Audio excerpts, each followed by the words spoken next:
बहुत लोगों की राजनीति बंद हो रही है। अरे भैया, आप राजनीति करो ना, सत्ता में हो विपक्ष में हो, हमें कोई राष्ट्रीय युवा शक्ति के युवाओं को इससे कोई मतलब नहीं है। हम केवल प्रश्न आपसे कि हमारे उत्साही और राष्ट्रप्रेमी अध्यक्ष ने ठाना है कि जब ये हाल, इससे बुरा हाल समझ में नहीं आता। मैं तो बहुत भावुक हो जाता हूँ कि कैसे प्रशासन ऐसा निर्णय। प्रशासन क्या है भाई, वो तो सत्ता पक्ष के इशारों पे चलती। प्रशासन का कोई गलती में हम लोग नहीं कहते हैं यार। ये विपक्ष इतने 1 साल से आंदोलन चला, हमारे रांची क्षेत्र में कितने विधायक हैं, कितने एमपी हैं, किसी ने कभी एक शब्द ना तो कोई स्टेटमेंट दिया। अभी थोड़ा सा आप कुछ कीजिए ना, देखिए तुरंत उनका स्टेटमेंट आ जाएगा, वो रोड में निकल जाएंगे। क्या है भाई, क्यों चुप है? इसलिए चुप है कि उनकी राजनीतिक दुकान। अरे भैया, हमें कोई राजनीति नहीं करना है। आपकी दुकान चले, दिन दुगना रात चौगुना बढ़े, हमें कोई मतलब नहीं है। हम तो सिर्फ भगत सिंह का प्रतिमा लगाना चाह रहे थे, किसी ने आवाज़ नहीं उठाई।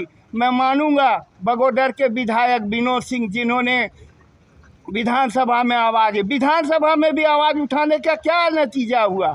कोई नतीजा नहीं हुआ। बहुत आदर के साथ विनोद जी, मैं आपको भी कहना चाहता हूँ, आपकी आवाज़ को भी न सत्ता पक्ष सुनी, न विपक्ष सुना, न प्रशासन। वही स्थिति रहा। और फिर भगत सिंह का जन्मदिन 23 मार्च कल आ रहा है। हमारे अध्यक्ष क्या कर, माफ़ कीजिएगा, कल शहादत दिवस है। जिस तरह से उन्होंने देश के लिए बहुत कम आयु में देश को जगाने के लिए, अंग्रेजी शासन को जगाने के लिए शहादत दी थी, हमारे अध्यक्ष ने ठाना है कि कल वो फांसी लगाएंगे। मैं ये फांसी लगाना चाहिए कि नहीं, ये नहीं मैं आपसे पूछ रहा हूँ। मैं आपसे पूछना चाहता हूँ, वो क्या करें? आपके मन में भी आएगा कि वो जो कर रहे हैं जगाने के लिए ठीक कर रहे हैं।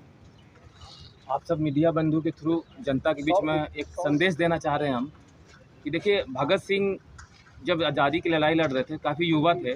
ऐसा क्या हुआ था कि उनको अंग्रेजी हुकूमत से लड़ते लड़ते उनको अपना बलिदान देना पड़ा था। तो आज मैं उनको महसूस कर पा रहा हूँ एक युवा के तौर पे कि सही में भगत सिंह के साथ ऐसा परिस्थिति हुआ होगा।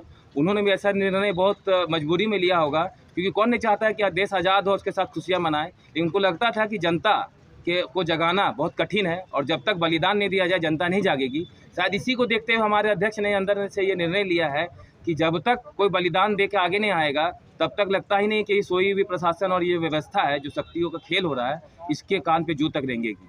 तो आप सब मीडिया बिंदु से मेरा विनती है कि हमारी बात को जनता तक पहुँचाएं, क्योंकि अगर ये चीज़ चलता रहा तो आगे जाके एक तरह से फिर देश गुलामी के कगार में पहुंच जाएगा। अगर हम अपने आज़ाद देश में अपने मन का, अपने क्रांतिकारियों का सम्मान नहीं कर पा रहे हैं, इसका मतलब है कि हमारे अंदर देश भावना को जगह देने के लिए सरकार राजी नहीं है।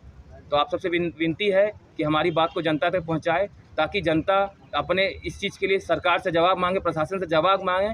क्या हमारे देश में क्रांतिकारियों का, शहीदों का सम्मान होना अनिवार्य है या नहीं? वरना आने वाले समय में जिस तरह से विदेशी शक्तियां देश पे हावी हो रही हैं, कौन हमारे देश के लिए कुर्बानी देगा, कौन बलिदान देगा, कौन देश की रक्षा करेगा? जय हिंद। समय से आंदोलन कर रहे हैं, आगे की क्या कुछ रणनीति है, कल क्या कुछ करना है? देखिए, रणनीति बस तो हम लोग काफ़ी कार्य कर रहे थे, जनता को जागरूक करने की कोशिश की। 12 तारीख को बंदी भी बुलाया गया था, लेकिन आवाज़ हमारी जो है सरकार तक उनको मतलब जगाने में कामयाब नहीं हो पा रही है। इसके लिए हम लोग लास्ट में अब लगता ही नहीं कि कोई रणनीति या किसी से काम चलेगा।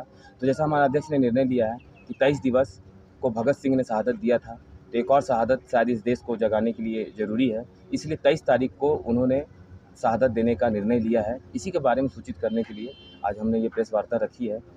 और आप सब मीडिया बंधु से विनती है कि इस मुहिम को ज़्यादा से ज़्यादा लोगों तक पहुंचाकर लोगों को इस बारे में जागरूक करें कि आज देश की स्थिति क्या है, कि एक शहीद को सम्मानपूर्वक स्थान नहीं मिल पा रहा है, 2 गज ज़मीन नहीं मिल पा रही है। और ऐसा स्थिति चलते रहा तो देश के लिए कुर्बानी कौन देगा, देश के लिए बलिदान आगे से आने वाले समय में कौन करेगा? कहाँ पर ये शहादत दिया जाएगा?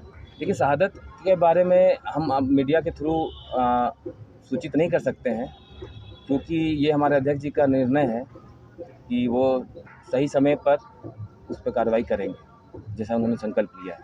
ठीक है, नाम बताइए। मेरा नाम योगेश कुमार, केंद्रीय संयोजक।